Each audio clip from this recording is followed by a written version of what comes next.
Good evening, friends.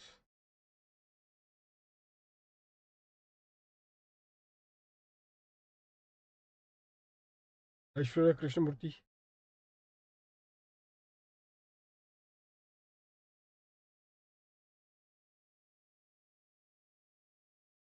Rishi. Very good evening to all of you, students. So, this is the part B of the question and answer of the topic on basic and supply. Part A already we have done it, and this is the part B. Again, a very quick announcement, students. This is the practice batch which we are doing it for November 24 CFR and examination. So, the students who are wanting to do it in English, they can take up the live lecture in the evening. 9:15 is the timing generally. Now, the Hindi students, for them, the morning lecture timing are at 7:30 in the morning. Now, those who want to watch the lectures, so in the description box, you will find the number. You can just WhatsApp me in that number. The first number is my number, so you can just WhatsApp therein, and accordingly, I'll put you in that particular group, the Telegram channel group, where you can find the link as well as the PDF note. Good evening, Aveen. Now, friends, you would have gone through the part A of the lecture. So always, students, you will focus on that our part A of the practical lecture would emphasize on the presentation and everything aspect of it. And now part B, students, would be more on the solution part. Like obviously now you know the rules of the game. Now the fact that you know the rules of the game, what we do in the part B, students, part B more would involve to solve the question. So that whatever are the various combination available in that chapter, we are doing the practice. So this is a strategy which I have developed. Part A would be more towards what? Towards knowing the nuances of presentation, the area of how to write the provision, breaking down the provision, breaking down the difficult provision, so on and so forth. And part B would be more on exposing to the different other variety of the question. So the part B would be more towards the exposure to various different types of question so far as that chapter is concerned. Is that clear to all of you, friends? Every one of you? Now, friends, that question which was there, question number 11. In fact, mistakenly, I have said about question number 11 something else. Thereafter, I realized in the morning Hindi class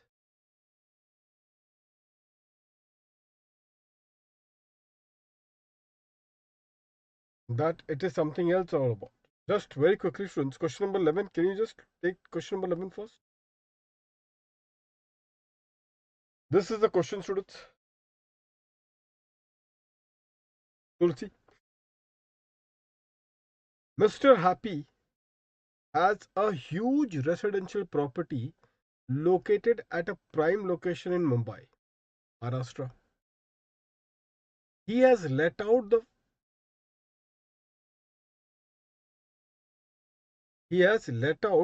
the first and second floor to Mr. Peace for residential purpose in April. So this is about letting out of the first and second floor to Mr. Peace for residential purpose in April month.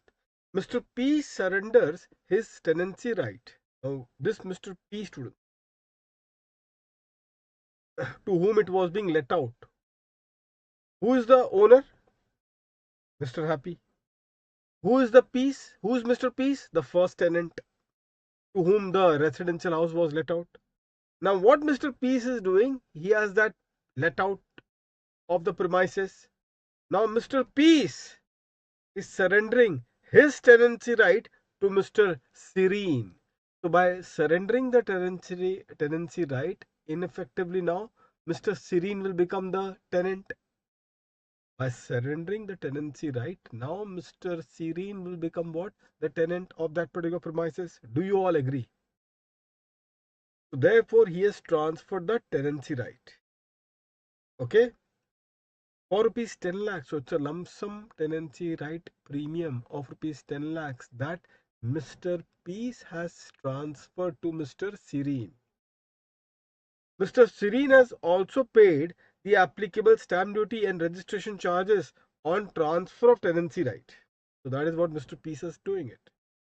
Moreover, Mr. Serene has agreed to pay a monthly rent of rupees 1 lakh to Mr. Happy. who is unregistered under the GST from June. So now who is a tenant? Mr. Serene is a tenant. Who is the landlord? Mr. Happy is the landlord. So now Mr. Serene is going to make the payment of rent to the owner, who is Mr. Happy. How much he is making the payment? Rupees 1 lakh. Determine the taxability of the transactions involved in the given case for the month of June. Only for the month of June, so you have to be very careful. Check out, students, for the month of June. Be careful. Mr. Peace is making the rental payment to Mr. Happy, the first tenant. Who is the first tenant? Mr. Peace is the first tenant. Who is the second tenant? Mr. Serene is the second tenant. So Mr. Peace, who is the first tenant, he is making the payment of rental from April. From April, students. April and May. Because then on 1st of June, he has transferred the tenancy right to Mr. Serene. So Mr. Serene is now Mr. Serene is now paying the rent to whom? To Mr. Happy. The question involved is only for one particular month, taxability of the transaction for the month of June. So in the month of June, who is a supplier and who is a receiver for the month of June? So there are two supplies. Supply number 1 has gone from Mr. Peace to Mr. Serene. That is supply. What is the supply all about? All form of supply. 7(1)(a). What is a supply? All form of supply. And here it is a case of a tenancy right. Tenancy right. Now you tell me, students, there was schedule number 3. In the schedule number 3, this discussion I already did with all of you earlier. Remember that discussion? Sale of land and building. Students, sale of land and building is covered in schedule number 3. Sale of land and building, is it covered under schedule number 3? And the answer is yes, it is covered in schedule number 3. And therefore, what we have said in that particular case, we have said that this sale of land or building, because it is covered under schedule number 3, this will not be considered as. Indeed, this will not be considered as a supply. But it was only confined to sale of or transfer of land and building, not the right which arises from the land and building. I did told you this, didn't? Do you all remember that? I told you this particular point, that the entry or the para under schedule 3 is restricted to only the transfer or the sale of land and building, and not the right which arises from the land and building. So what is the right which arises from the land and building? I already gave you the example, tenancy right. Another example which I gave you was FSI. These are the right which arises from the land and building, and therefore if the right has been transferred, then whether it would be covered in schedule number 3, answer is no. Answer is no, students. So that is what you have to tell in this context. So what you are going to say, students, in schedule number 3, in this case, no supply is in respect of transfer of land and building. That is what it is. Transfer of land and building. However, this does not cover. This does not cover what, students? Does not cover the right which arises from. The right which arises from what? From land and building. This is what is point number 1. Transaction 1. There are two transactions that has happened. T1. This is my transaction number 1. So transaction number 1, students, is all about this. Transaction number 1 is all about this, T1. No supply is all about, in schedule number 3, is about the transfer of land and building. However, this does not cover the right which arises from land and building. And that is the reason why you will now conclude this one. Is that clear to all of you students? Now, in the month of June, the T2 is about the letting out of the letting out of what? The letting out of the building for residential purpose. That is a supply. That is a supply, students, under section 7(1)(a). Now that is a taxable supply. Is this a taxable? T2 is a taxable supply. Can we say therefore it is a taxable supply? Yes, it is a taxable supply, but there is what? Can I say there is an exemption? Are you aware of the exemption, students? Conclude it is a taxable supply. So first it is supply and it is a taxable supply. But now you know that there is an exemption notification. And what is that exemption notification? Letting out, where the rent is paid towards who? What? Towards the letting out of the residential premises for use as residence, and to whom you are paying the rent, students? You are paying the rent to an unregistered person.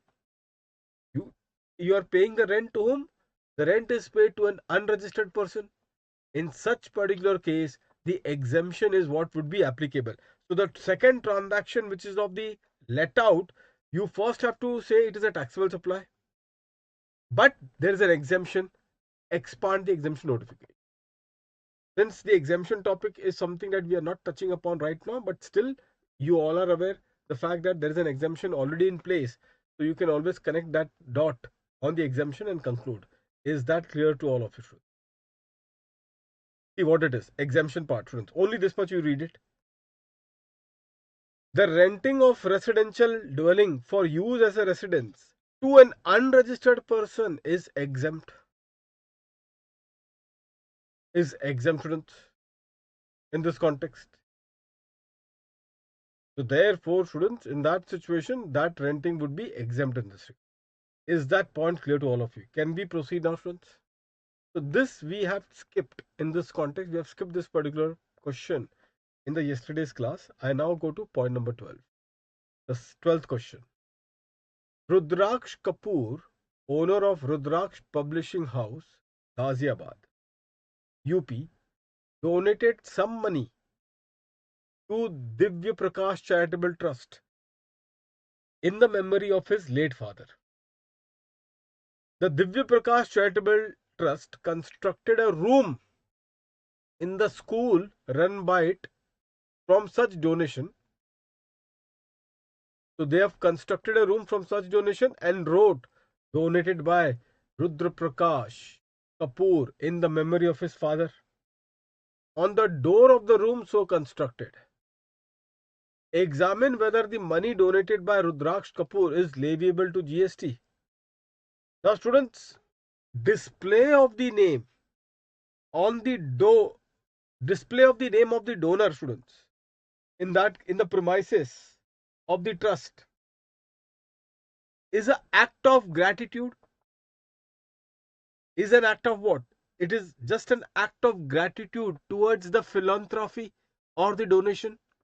So we are just showing our gratitude that you have given us the donation primarily, and therefore this is an act of our gratitude towards you, that since you have given the donation, this is what primarily we are just displaying your name. Can we say that this name which has been written of the donor, is it like an advertising the name or the business of the donor? Is it equal to advertising the business of the donor? Can we equate this display of the name equal to advertising the business of the donor? Answer is no. This is just an act of gratitude. That the fact that you have given us a donation, we are just showing our gratitude towards your donation, and hence we are displaying your name. That should not be considered as an advertising of the business of the donor. But instead of writing the name of the donor in the premises, if we are writing the trade name, which means the business name of the company, then can we now say that it is an act of an advertising by the charitable institution? For whom? For the donor who gave the donation. Now, am I doing by putting the name of the trade name or the business name of the donor? Am I now doing the advertising? Can I now be said to be doing the advertising? And the answer is yes. Now I could be blamed for doing the advertising. Now, this would be more like a quid pro quo. Have you heard of this phrase? Quid pro quo. That you give me the donation and I will do the advertising. So, this could be considered as a passive advertising by displaying the name of your trade name or your business name. I am doing a passive advertisement, and that is a case. This is a case of a consideration. So the consideration now is flowing from me, and this is a non-monetary consideration.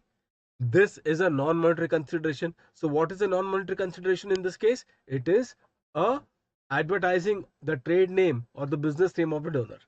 This now will be considered as a supply under section 71A and accordingly would be chargeable or subject to levy under this law. Is that point clear to all of you? Everyone? Abhi, Aishwarya, that exactly is the point. So if I'll give you this equation part so that you have to write the answer, isn't it? The challenge is all about writing the answer. Now in the above question, if Divya Prakash Tulsi, in the above question, if Divya Prakash Charitable Trust had written on the door of the room constructed from the money, what he has written? Donated by Rudra Prakash Kapoor in the school run by it. What is a display? Donated by Rudra Prakash Publishing House. Now, this is the trade name or the business name, Ghaziabad, UP.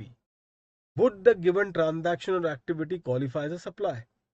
So, students, you all are now smart enough. So, what you will write? Quickly write that particular point on the donation. What exactly is the sequence? So, on the donation part, donation received,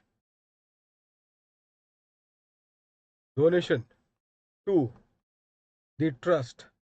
So, what is the principle that you are going to put up in your answer? The principle is 1. Display of the name of the donor in the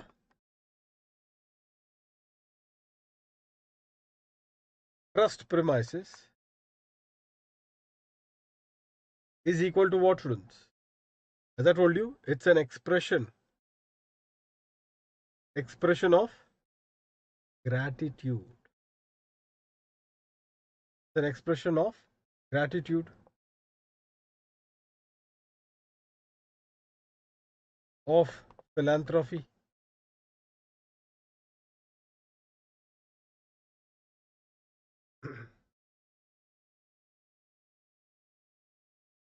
This is not equivalent to advertising or promoting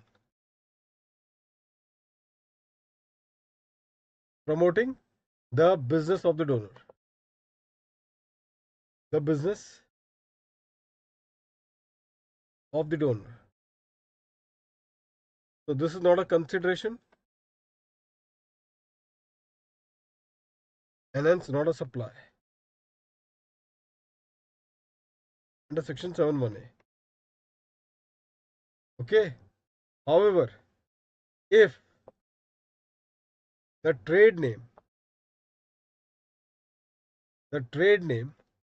or the business name of the donor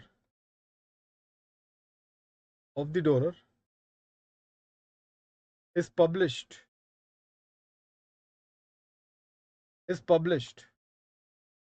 then this is equal to what, students? Advertising or promoting the business of the donor, which is equivalent to, so there is a quid pro quo. Quid pro quo. I hope that you already have heard of this term quid pro quo, something in return. So therefore, this is a consideration. And therefore, students, is it a supply? And the answer is yes.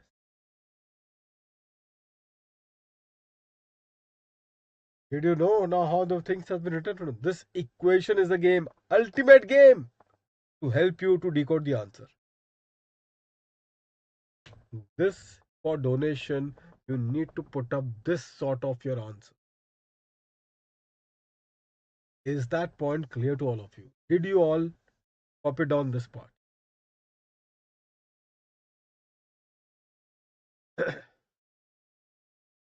If that be the case, shall we proceed, students, further? Quickly, students.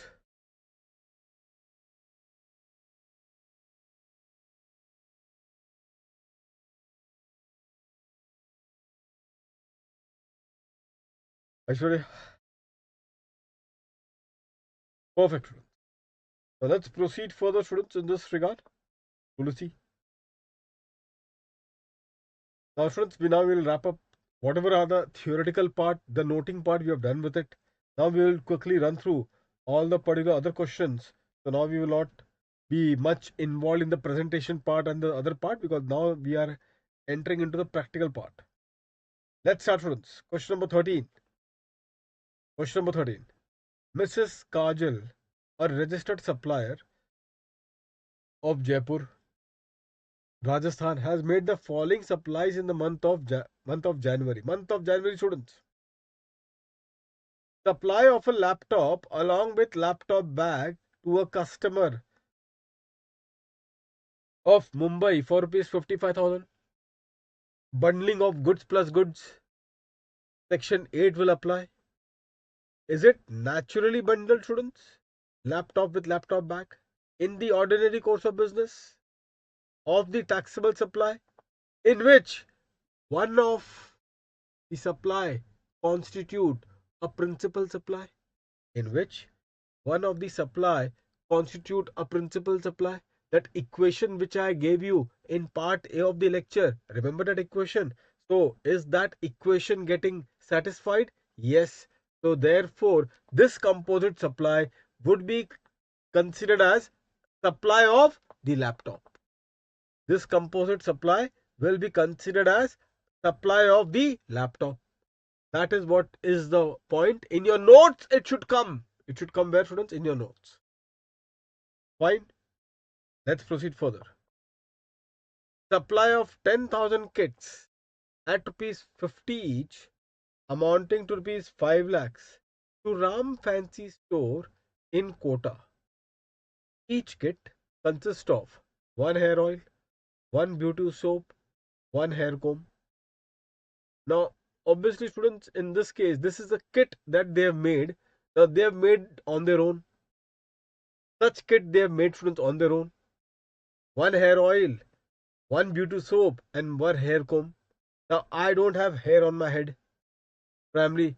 Now, therefore, is it something naturally done? No, nobody purchased like this in this case. So, this is not something which is naturally bundled in the ordinary course of business. So, that is the reason why, students, in this case, this is something that they have done on their own violation in this context. And therefore, students, we can say that it is a case of a mixed supply. And if it is a mixed supply, out of the three products, whatever is the highest rate, this mixed supply would be classified with that particular supply which is subject to the highest rate of GST. With that particular supply which is subject to the highest rate of GST. Is that clear to all of you? Come to point number 3. 100 kits are given as a free gift to Jaipur customer, all unrelated, on occasion of Mrs. Kajal's birthday. Each kit consists of, okay, again the same thing. Cost of each kit is rupees 35. Input tax credit has not been taken on the goods contained in the kit. So please tell me, students, in this case, 7-month C, the supply under 7-month C, read with schedule number 1, will that be applicable? And the answer is no. ITC not taken. That is what you are going to put across. Come to point number 4. Event management services provided free of cost to her brother. Event management services provided free of cost to her brother, wholly dependent on her. For his son's marriage. For his son's marriage in Indore, Madhya Pradesh. Cost of providing that service is rupees 80,000. Now, can you therefore say in this context, this is a case of related party transaction? And because it is a case of a related party transaction, students, will it be considered as a supply under section 71C? And the answer is yes. Yes, it is a supply, students. Aishwarya, 71C. Because the brother is wholly dependent on you. That is the point. Point number 5, students. 1400 chair and 100 coolers hired out of the function garden, Ajmer, Rajasthan, for rupees 3,30,000, exclusive of GST, including the cost of transporting the chair and coolers from Mrs. Kajal's godown at Jaipur to Functions Garden, Ajmer. Since Mrs. Kajal is not a GTA, transportation services provided by her are exempt. Wide notification number 12/2017, dated this date. Please tell me now in this case, is this a case of a composite supply, student? Point number 5.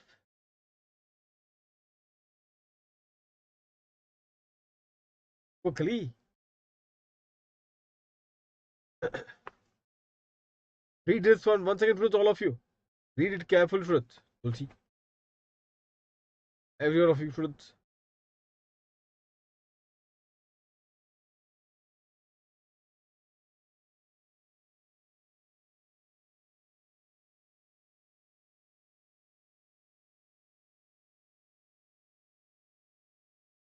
Read it peacefully.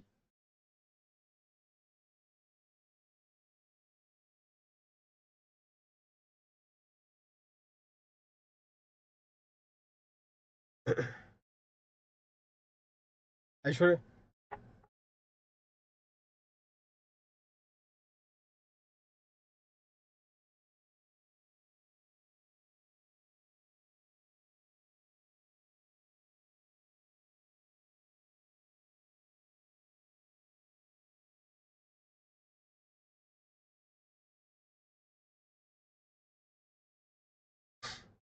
So, students, yes, indeed.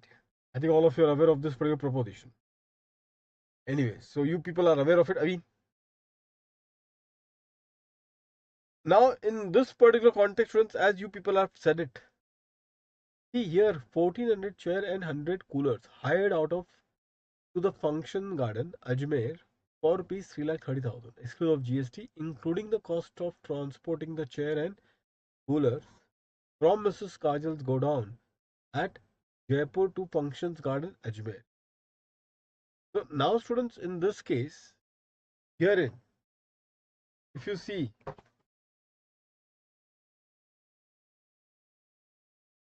no, that is another case. Tulsi, be careful. In this particular case, students, if you see this one very carefully, one thing is this, that this is a case of a composite supply, because this is a case of a transportation of the chairs as well as the coolers, which has also been given on hire. So it is bundled together, isn't it, in this context? So in this regard, students, the transportation has happened over here in this regard of the 1400 chairs and 100 coolers hired out of the functions garden NHB for rupees 3,30,000, exclusive of the GST, including the cost of transportation the chair and cooler from Mrs. Kajal's godown at Jaipur to functions garden NHB. That is what they have done it. Now, students, in this context, just have a look what they are saying. This is a case of a composite. Now, see over here, chairs and coolers hired out to functions garden. transportation service provided by Mrs. Kajal are exempt. However, since chair and cooler are hired out along with the transportation, it is a case of a composite supply, wherein the principal supply, what is the principal supply? Is hiring out of the chairs and the coolers. Accordingly, transportation service will also be taxed at the rate applicable for renting of chair and coolers. That is what we have known, because the dominant or the principal is what? Letting out of that particular, the this one, the letting out of service of what? Of that chairs and coolers. We all know about that. So this happens to be the dominant one. So because it is dominant one, what has happened is that this transportation service which is there, this transportation service, students, which is there, that transportation service also has become taxable, and that too at the rate of 12%. Now Tulsi is putting up an observation, and what Tulsi is saying? Tulsi is saying that, sir, it is not a composite service, because composite service require that the bundle should be of the taxable supply. The bundle should be of the taxable supply is what Tulsi is saying in this context. Tell me one thing, is an exempt supply a taxable supply? This I have already clarified in my initial lectures, but still worth to recap or revise it again. Is an exempt supply also a taxable supply? Is an exempt supply also a taxable supply? Quickly.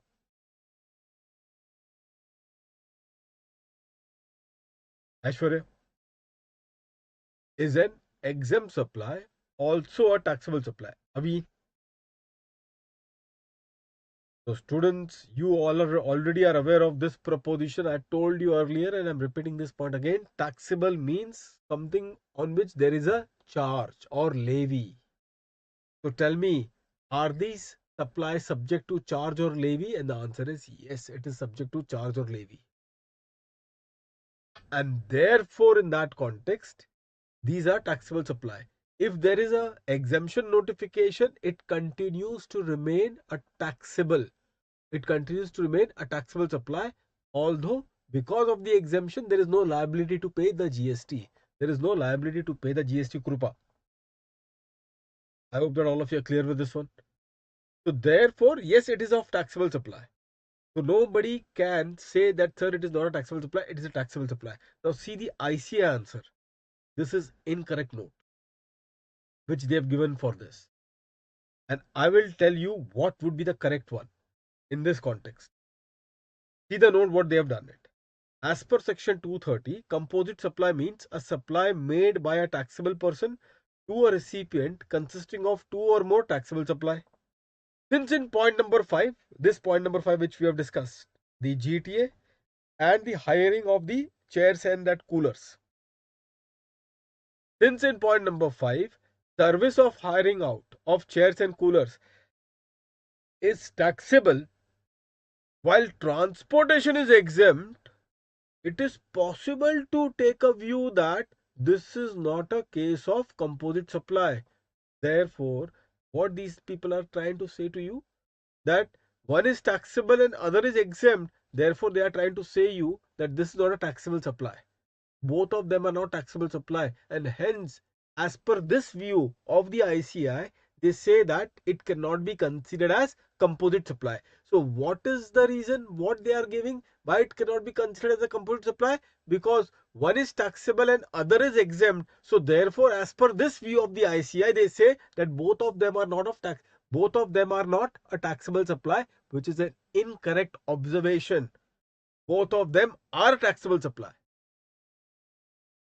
But what can be argued is this in the note, that if one can assume, what is the note? Do you know what should be the note? This should be the note, that the fact that Miss Kajal, this question says, na, Mrs. Kajal, primarily, she in this case, since Mrs. Kajal is not a GTA, in that context, since Mrs. Kajal is not a GTA, therefore, the transportation along with she providing transportation supply along with hiring of the chairs and cooler is not naturally bundle in the ordinary course of business, and therefore one can argue that this is a case of a mixed supply because Mrs. Kajal is not a GTA. So therefore, the bundling which the supplier, who is the supplier? Mrs. Kajal. The bundling that Mrs. Kajal has done, this is not a naturally bundle in the ordinary course of business, and hence one can say that alternatively it can be said to be a mixed supply. And if it is a mixed supply, in that particular case, we will then classify the supply with that category which attract the highest rate of GST. And what is the highest rate of GST? That 12% which is applicable for hiring of the cooler or the chairs, because the other supply is exempt. So therefore the entire supply would be classified with the hiring of the chair. So that will be 12%. Answer still will remain the same, although the reason may be different. Because here also what we have done by taking this as a composite supply, the principal supply happens to be the letting out of the chair and the cooler, for which there is a charge of GST of 12%. So the entire composite supply is classified with that principal supply attracting the charge of 12%. So whether it is a composite supply or if it is a case of mixed supply, both the case the rate would be 12%. Is that point clear to all of you? Every one of you? This is the reason, this is the correct reason, which ICI unfortunately has missed upon badly. What they have given is an incorrect answer, means the incorrect alternate view. I hope that all of you have appreciated what I have just said to all of you. Is that clear to everyone? All the students? Quickly. So, here the note that could be done could be that of what? This is the incorrect note. This note could be of mixed supply. Mixed supply. Why reason being? One can argue what? Not naturally bundled in the ordinary course of business. OCB. Not naturally bundled in the ordinary course of business. Not naturally bundled in the ordinary course of business. I hope that every one of you are clear with this proposition. So the mixed supply would be classified with that supply which attract the highest rate of duty. As you know, the highest rate of tax is applicable to that hiring of the cooler and the chair, for which the rate would be 12%. Shall we proceed further now? Quickly.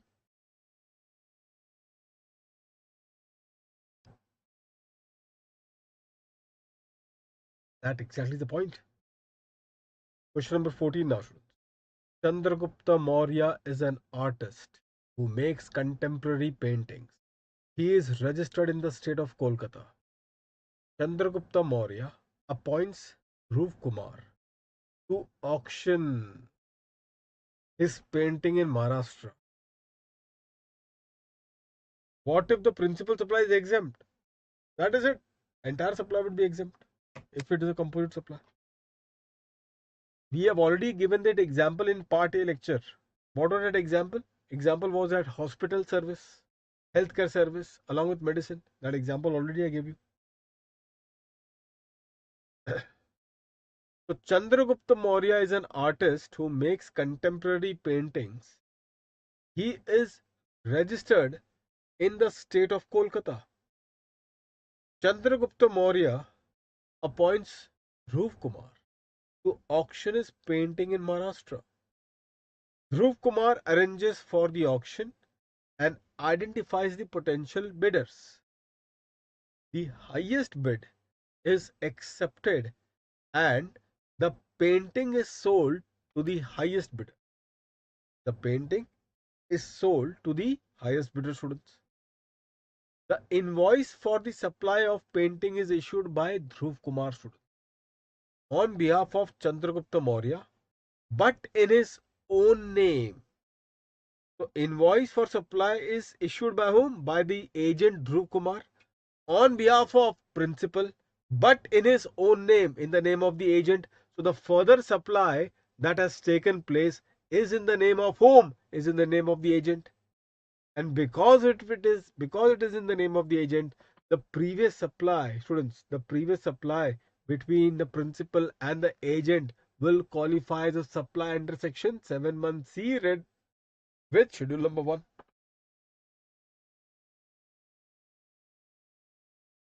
So you should always put across the answer whenever you have to write this one, students.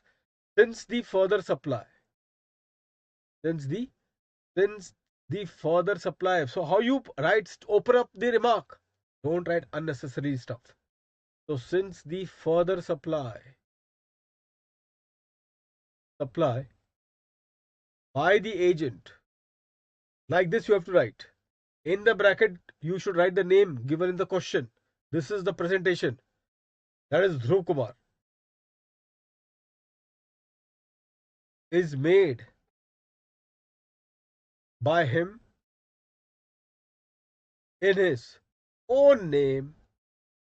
In his own name. Therefore what?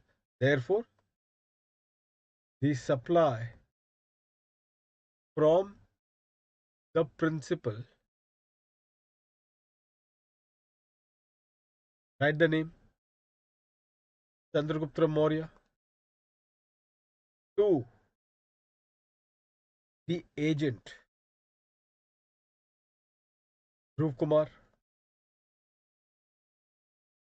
will be considered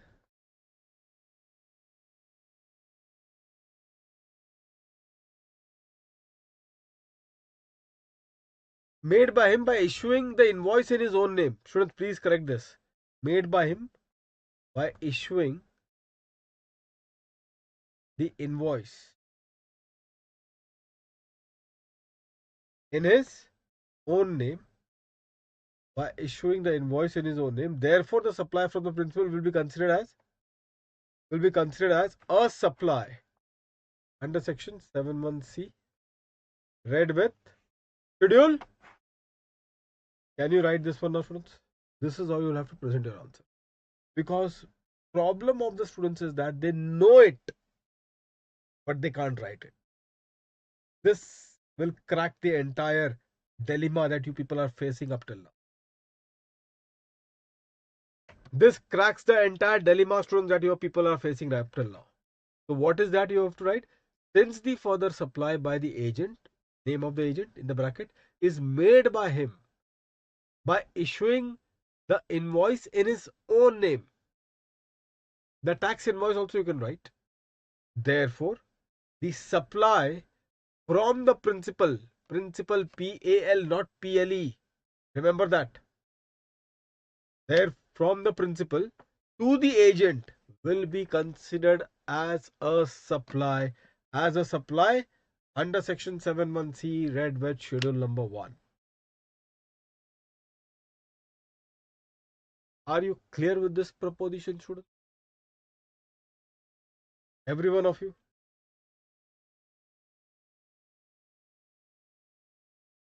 That exactly the point, students. Now I don't need to further clarify. So can Mr. Dhruv Kumar see the question? Now please target the question. Examine. So this is about examine. Examine means first you have to write the provision properly. Examine whether Dhruv Kumar can be considered as an agent of Chandragupta Maurya under para 3 of schedule 1. Now you will say, what you have to do now? Connect the provision with the facts and then do a conclusion. Provision that you have to write have to be written properly. That you have done it.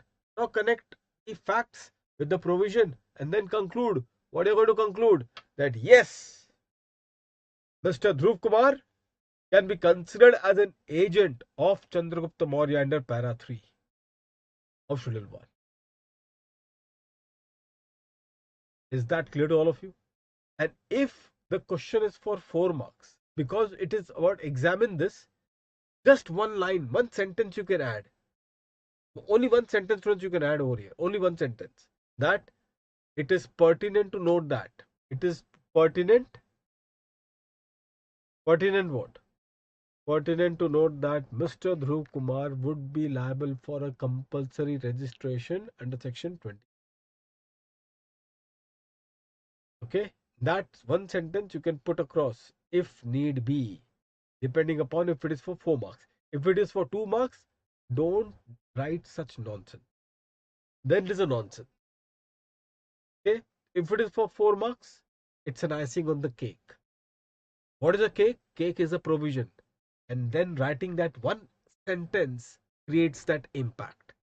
So the impact, if it is for 4 marks, it becomes a nonsense if it is for 2 marks. Did you got my message loud and clear? How you have to commit to the answers in these particular cases? All of you.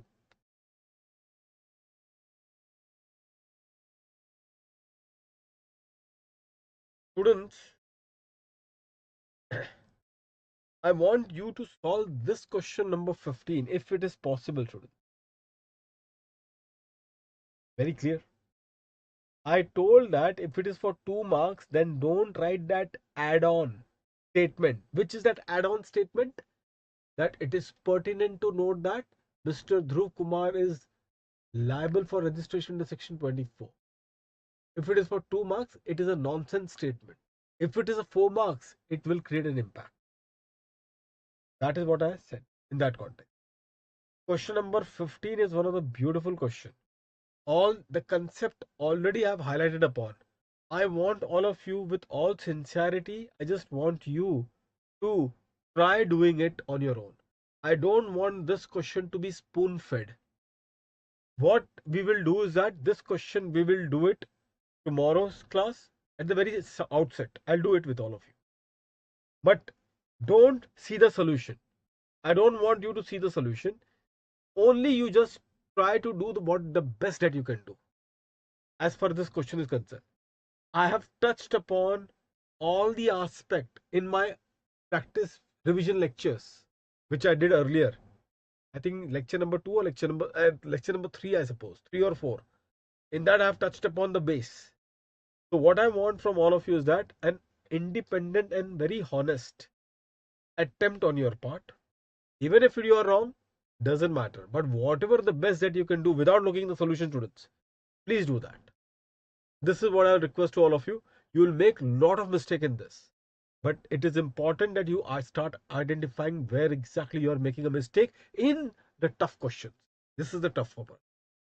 But I've touched upon the base, which I will prove it at the next first 15 minutes when we discuss this question number 15. Please do this one, students. That is a humble request. Don't see the solution at all. Otherwise, the very purpose is going to get defeated. You are not going to gain. I, in any case, would not have any impact in that scenario. But please, for your benefit only, I'm telling, this is what you should be doing it. Okay? To write only, students, make an attempt immediately after the lecture. It will take you half an hour. But whatever the best that you can do, please do that. Which is the next question number 16 now. Where is it?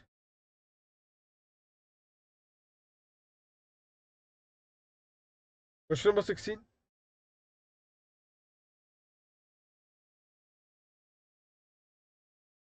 Students, Agarwal Carriers is a GTA engaged in transportation of goods by road. As per the general business practice, Agarwal Carriers also provide intermediary and ancillary service. Now, from general business practice, that is his business practice. Now, did you appreciate why I said for Mrs. Kajal that it could be argued as a mixed supply? Because that was not her business. So therefore, there was no natural bundling in the ordinary course of business, which is a criteria for composite supply. Whereas over here, a GTA providing the ancillary service. What is the ancillary service? Like loading, unloading, packing, unpacking, transshipment and temporary warehousing in relation to the transportation of goods. Now, can we say that this is ancillary and the transportation is a dominant in that composite supply? Can we say yes? And therefore, one is ancillary and another is dominant in this case. And accordingly, this composite supply would be considered as a supply, would be classified as a supply with supply of GTA. Supply of GTA. Right, with reference to the provision of GST law, analyze whether such services are treated as a part of GTA service, being a composite supply or a separate supply. So, can it be said to be a composite supply? The answer is yes. Separate supply, here they have shown a diplomacy over here. So, analyze. I don't think that we should be even quoting about separate supply, because it is very clear as a, see, the question is as a general business practice. So therefore, it is in the ordinary course of business that the taxable person has provided the taxable supply. What is the taxable supply? The taxable supply being that of GTA, and the other is the ancillary supply, which is of unloading, loading, etc. etc. And out of which one happens to be a principal supply. What is the principal supply? GTA, which is the predominant, and the other one happens to be ancillary. All that we have learnt in the part A lecture, I'm just putting up again with all of you. But here in the answer, they still have tried to make a very diplomatic approach, which I think we should not do it. The question is dead clear in this case. In that context, unlike in the case of Mrs. Kajal, wherein in case of Mrs. Kajal, yes, we could have connected with mixed supply, which we have done it.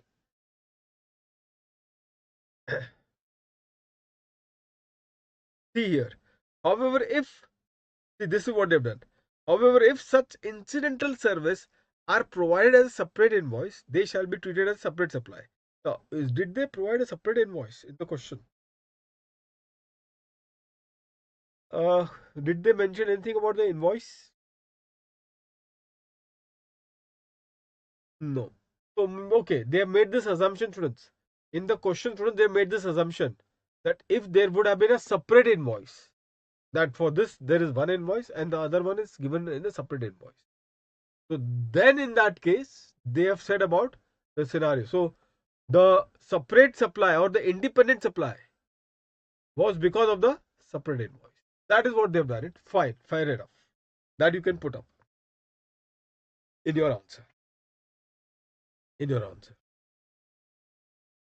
I hope that students, now this kind of question you can write. All the equation, we have solved this 2 or 3 times. The provision also you can write. Only new thing was a separate invoice in this. You have attended for that separate invoice. Now we have concluded with this. Can we move further, students, now? All of you. Question number 17. Mr. Rajesh Surana has a proprietorship firm in the name of Surana and Sons in Jaipur. The firm, registered under GST in the state of Rajasthan, manufactures taxable products. The firm also provides taxable consultancy service. So goods plus service. Mr. Rajesh Surana has provided consultancy service to whom? To his brother. To his brother, students. Mr. Akhilesh Surana, located in USA without any consideration. The product manufactured by Mr. Akhilesh are similar to the one manufactured by Mr. Rajesh. Who is Akhilesh and who is Mr. Rajesh?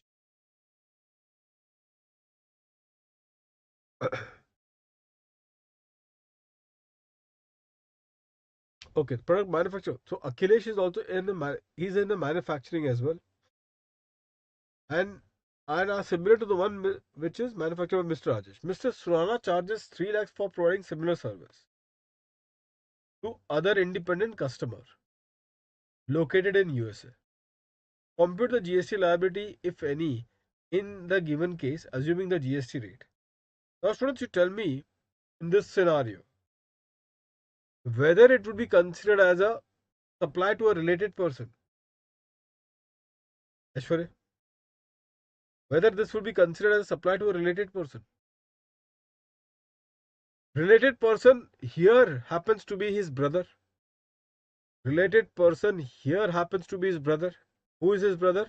Mr. Akhilesh. Is Mr. Akhilesh wholly or mainly dependent on Mr. Rajesh Surana? Is he wholly or mainly dependent on Mr. Rajesh Rana? Answer is no. So therefore, this is the supply to an unrelated person? And if it is supplied to an unrelated person without consideration, then can it be considered as a supply under section 71C read with schedule number 1? Can it be considered as a supply under section 71C read with schedule number 1?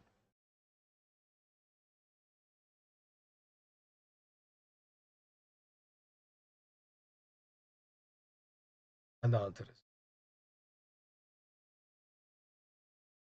I hope that all of you are clear with this one. Now, in this, students, what I want for all of you is this. Please don't let it go. This is your first and the last revision, students. Now, what you're supposed to do, please take a homework now. Next 1 hour would be very important for you. And this approach, only you have to develop it right now.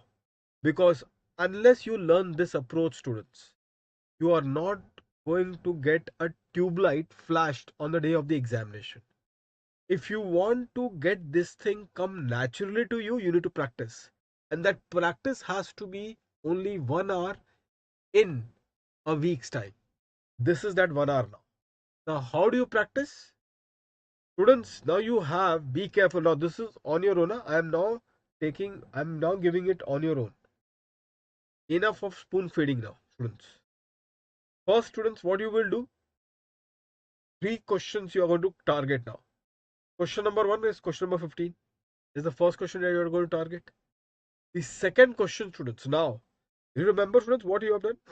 The second question. The second question, students, is, please be careful now. If you really want to score good marks, and I can guarantee you'll score exemption in this. I can guarantee. Do what I'm saying to you right now. Question number 16 and question number 17. You know what is the answer now, students. Make the same simple sentence like the equation which I have developed for 16 and 17. The way I have spoon fed you, na, 16 is all the questions that okay, this is like for donation, this is what I have given it to you, this is what should be the provision that you should write. Just now I gave you about what? The fact that this kind of provision, the agent, the further supply by the agent in his own name. Therefore, this, so I've developed this part for you. Same way, I want you to develop the provision, how you're going to write the provision in that thing. 16 and 17, you'll do it. Don't look into this part. You just try to develop on your own. You can refer to your notes, which I made you write. Based on the notes, try to develop that equation or the first paragraph, which is essentially the provision, not the analysis, not the conclusion, only that provision. Try to simplify for 16 and 17 the way I have done it for all the earlier questions. This is your homework now. If you do this with me and that other question, which is difficult one, I am telling you, students, you will develop this habit then to write these provision effortlessly on your own on the day of the examination. And you know how to think about the first paragraph. And I'm telling you, students, this is not only going to help you in this paper, but also in direct tax. Because now you know how to write this provision. And this is what you have been lacking up till now. And that is where your marks have been between 20 to 30, 30 to 40, 40 to 50. It is not going beyond 60. This is the reason. To score a good marks, a highest mark, students, this is what is required. Or you open up your first para with the provision in the most subtle and decisive manner is what ultimately matters. The second part of the body of the answer is analysis. The third part is the conclusion. That is every CFL students can do. What they can't is the first part. I hope that all of you are clear with this. And this is such a unique exercise which no students in CFIL does it. And this is the problem of 90% of the CFIL students. The 10% lot they have in them. Either they have they in them because of they are brilliant and they clear in first attempt, or they have in them because after 2 or 3 attempts they have learned the hard way.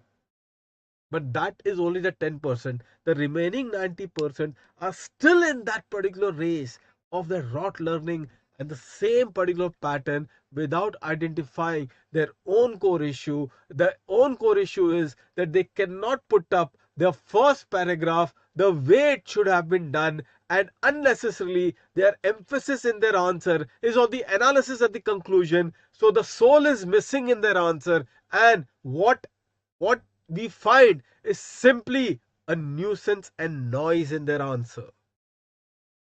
We are only getting the noise in their answer. This is after what I have seen in your answer sheet. Is that clear to all of you students? Do it in this way, wrap it up. Tomorrow night, then I'll see you at 9:15 p.m. with the new topic. Let's try to now take up the next one. But before I enter to the new topic, I'll first snap up with this question number 15 with you. But 16 and 17, I'm not going to intervene. Now it's on your own. Okay, see you then, students, tomorrow. Good night to all of you. Take care.